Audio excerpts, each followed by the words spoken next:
Hey guys, my name is Rick. Today we're going to talk about our setup that we have. I have a panel that basically feeds my house, but we've added a portable generator in conjunction to feed it. So to do so and to meet the code, we've installed and we've put stickers to indicate where the generator is located, and we've installed an Interlock Kit. So let's look at this Interlock Kit. This is mechanical generator Interlock Kit. That right there is a basic but really important thing to have when you have a portable generator. So doing so, it keeps from having utility power on and generator power on at the same time. Simple terms, you cannot have utility on and generator on at the same time, because it'll either blow up your generator, blow up something in your panel, mess up electrical components, so on and so forth, fire hazards, all that good stuff. So to avoid that, put one of these guys on. What we're gonna do in this video is we're gonna simulate a power outage. We're gonna pretend utility power's off, have the generator run, flop over and turn the generator on and run the house. We'll use my clock here as an indicator to see if my house is running or not. And as you can tell, all my loads are currently on. So the house is on. And our house is approximately, give or take, 2,000 square foot. So you kind of have an idea of what you can pull in a house. The generators that we're using nowadays, particularly this one, will pull 7,500 running watts. That is good for 28 amps. All right, guys, this is take one. We'll go to the next step. All right, guys, this is the outside of my house. If you face through the panel, you'll see that I ran some pipe, installed this box here, which basically is a cord plug-in that goes to my generator. I ran number 6 wire. It's good enough to feed a 50 amp breaker to feed the rest of your house. So let's go ahead and turn on the generator and go through a step-by-step process on that.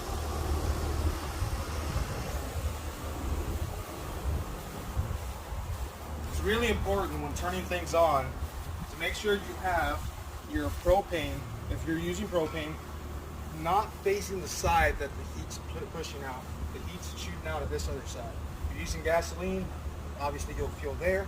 So I'm going to turn it on. I've been running my generator, so I'm not going to leave it on the start side. Typically you put it on the start side, crank it up, and then you move it to the run side. So I'm leaving it to the run side. I'm going to go ahead and provide fuel. So I'm going to open my propane.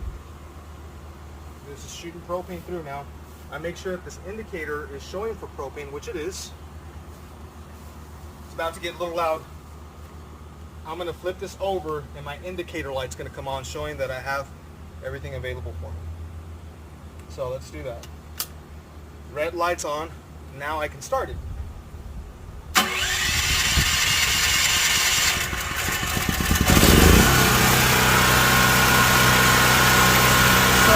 my green light's on. It's showing I have power available. I can see on my little LED screen there, LCD screen there, that I have 245 volts available. I can safely turn on the breaker. There's a breaker right here. Okay. Before I do that, I'm going to plug this guy in into my 50 amp input.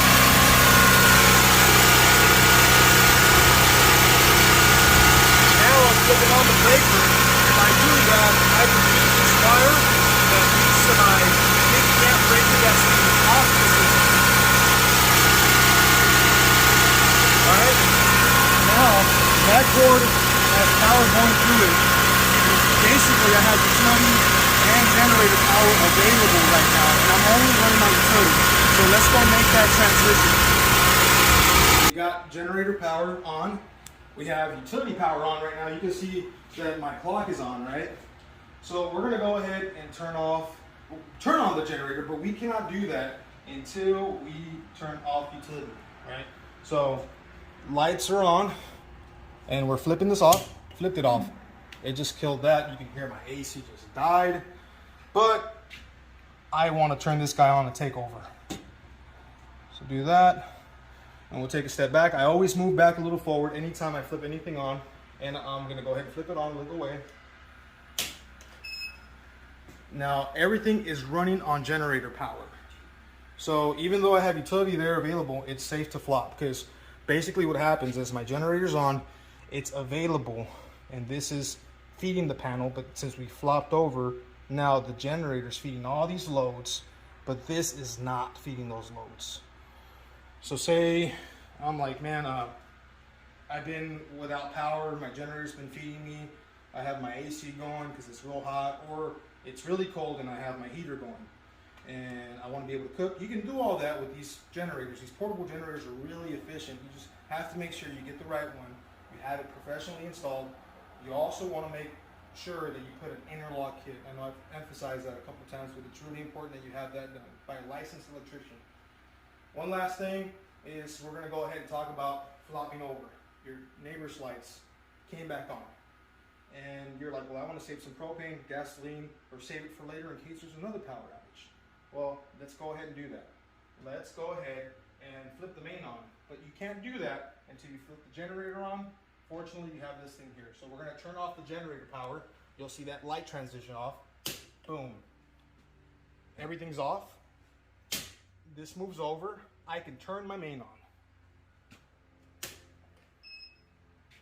That's on. You let your generator run for a couple minutes just so it cools down. It's not carrying, no longer carrying a load. It's not carrying the load of the house, so you let that stress go away, and then we flip that generator off.